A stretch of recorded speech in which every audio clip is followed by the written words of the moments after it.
हात जोडून विनंती करतो की हा शेतकऱ्याचा कापूस हा आपण सरकारला दाखवावा आणि शेतकऱ्यांच्या भावना या सरकारपर्यंत पोहोचाव्या अशी मी हात जोडून आपल्याला विनंती करतो।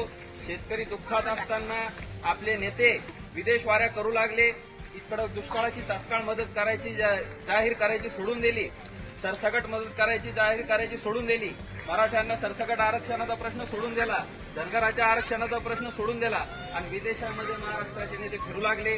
मोदीजी देश विदेशात गप्पा मारत फिरू लागले, पण शेतकऱ्या सगळ्या मुद्द्यावर मोदीजी बोलतात, पण शेतकऱ्याच्या मुद्द्यावर बोलायला त्यांना वेळ नाही।